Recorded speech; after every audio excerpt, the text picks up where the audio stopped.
Today we're going to be working on a lot of our hips, but mainly hip internal rotation. Lately I've been seeing a lot of clients, people around us that are just lacking it, and you can see it through any of their rotation, especially in boxing, because we box so much at Jungle. I could see right away, okay, that person, they can't absorb that hook properly, they can't absorb that cross properly. So when we start increasing internal rotation through the hip, they can then start transferring into each punch way better. And it doesn't have to be a punch, it could be a tennis serve, it could be a golf swing, it could be anything. But you increase that hip internal rotation, you increase power output. So let's work on it today.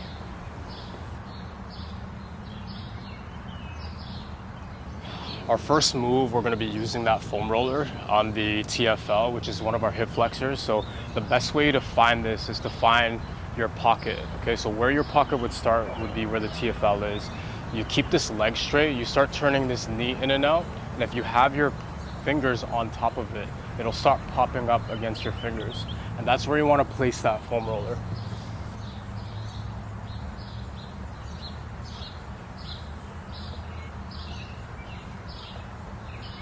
So now as we foam roll, at first, it may not give you any room to actually roll it. So you're gonna have to play around with bending that knee a little bit. You might have to bend it a few times, and then you'll know exactly if you're on it because it really stands out.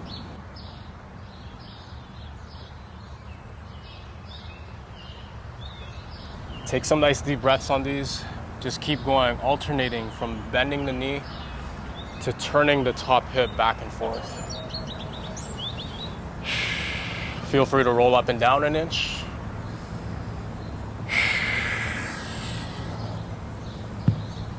Same thing on the other side.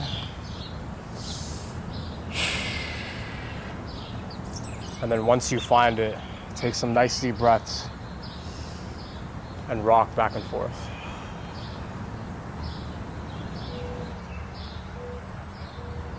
Bending that knee back and forth, maybe straightening the knee to push the toes into the ground. Kind of pops that muscle up against the foam roller.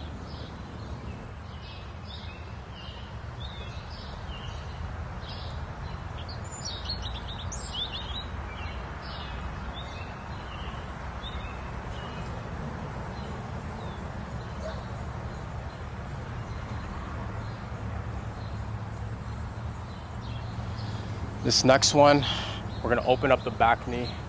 So back knee widens up as much as you can. You peel that open, you try to flatten your foot down onto the floor.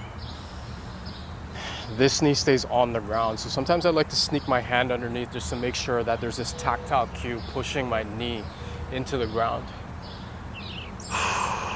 And this should feel like work. This is not easy if you're doing this correctly. Really try to drive these up.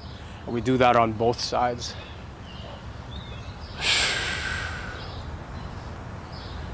Keeping that spine tall the whole time.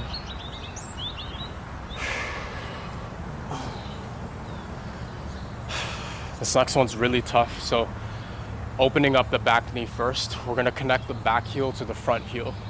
Now I can easily just like tap this back and forth and this will do nothing. But what I need to do is control this hip. I lift this knee up, this knee stays, then I slowly bring this heel. And you can see that as I do this, I'm lifting, and I constantly rotate this hip to then meet the heel to the front. Okay, so again, I'm not just swinging that leg, it's controlled.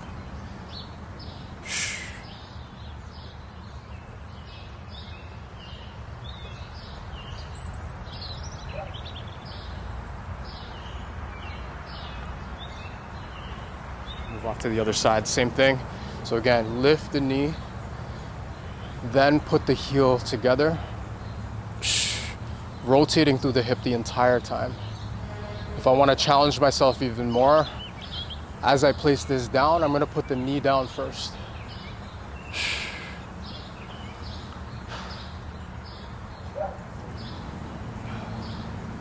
I always like to lead with the back leg on these ones. So just to see how far my back leg can go, I open it up as much as I can, driving this knee into the ground. When I cannot go anymore, that's when I flip both knees. And as I flip both knees, I want to picture this space not closing. It does help to keep yourself upright the whole time. So think long spine, tall spine, keeping the space. This next one is super tough. So again, in your 90 position, we're really working on internal rotation of the back hip.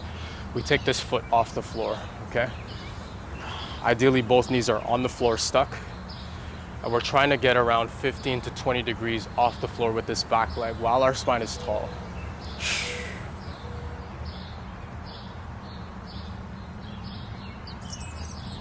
You'll find me sometimes sneaking my hand underneath this leg just to kind of assist it to see how much I can handle. And then my goal is when I take this hand off, I'm trying my best to keep this leg up. And it takes effort. You can see that my whole body is shaking as I work through this rep. 10, 15 seconds, and then I switch over to the other side. Whew. Same thing, lift just the foot. See how high you can go. Sneak your hand underneath, assist it. Keeping this tall spine, take it off, don't let this foot drop down. Now hold, flex everything, hold it.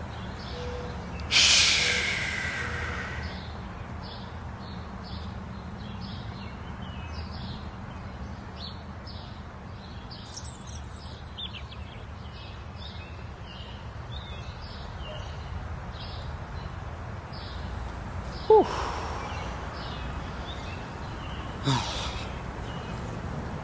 Onto the lunge. With this specific lunge, I'm trying to get into a position where my knee would touch the floor and line up with my front heel. The difference with this lunge is that my start position, I'm using this leg to turn in and bias internal rotation. So when I come down, I'm constantly thinking about that knee, having to turn in, making my groin really work.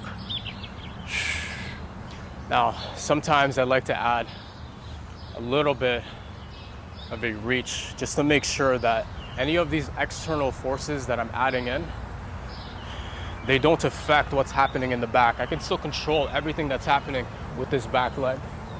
It doesn't matter what angle I choose, I'm still working on that back leg turned in.